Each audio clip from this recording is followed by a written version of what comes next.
নেতৃবৃন্দের নির্দেশ দেওয়া আছে যাতে আওয়ামী লীগ ঐক্যবদ্ধ হয়ে কোনো রকম কোনো অস্থিতিশীল পরিস্থিতি সৃষ্টি না করতে পারে, কোথাও মিছিল মিটিং করতে যায় দেশের আগুন এবং নানান ধরনের ষড়যন্ত্র করতে পারে, মানুষের জানমালের ক্ষতি না করতে পারে, সেই ব্যাপারে আমরা যথেষ্ট সচেতন আছি, ভবিষ্যতেও থাকবো। জঙ্গিলি রয়েছে, তারাও পর্যায়ক্রমে একজন দুইজন করে সেখানে গেছে, যাইয়া তারা এখানে সমবেত হয়েছে এই জন্য যে বাংলাদেশ এখন একটা অস্থিতিশীল অবস্থায় আছে। আমরা খুব খারাপ অবস্থার মধ্যে বাংলাদেশ যাচ্ছে।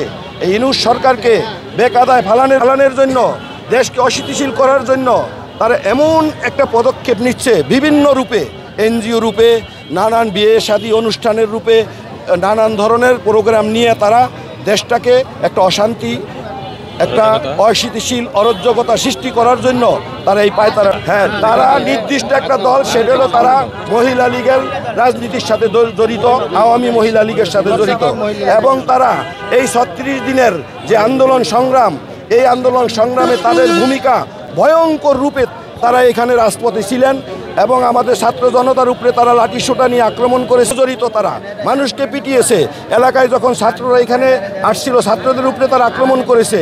তাছাড়া তারপরে তারা এখানে কিছু যেই মহিলাগুলোকে ছেড়ে দেওয়া হলো, তারা অনেক কিছু মনে করেন যে এখানে মাদক, তারপরে বিভিন্ন কিছু তারা বেচা বিক্রি করে, এখানে চাঁদাবাজি করে, ব্যানের থেকে টাকা উঠাইতো, নানান ধরনের অভিযোগ। তারা এই কয়েকদিন আগেও, 2 দিন আগেও এক মহিলা আসছে, একটা গাছ লাগাইছে, বলল গাছটা উঠাই দেন, আমি এনে ব্যবসা করি।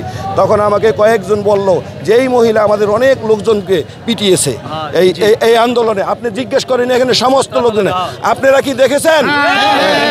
এই মহিলা অত্যন্ত, এই আওয়ামী লীগের এই মহিলাগুলা ভয়ঙ্কর। আমরা এলাকাতে এখনো আছি, আর আমরা এই ধরনের অরাজকতা সৃষ্টি করতে আমরা দেব না।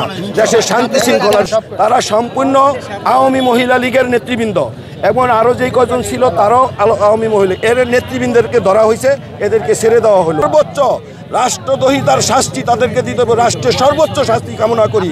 কারণ তারা ক্ষুদ্র ক্ষুদ্র অংশ হয়ে তারা মিটিং মিছিল করে বড় আকারের একটা আন্দোলন সংগ্রাম করার জন্য, দেশকে অশিথিল করার জন্য।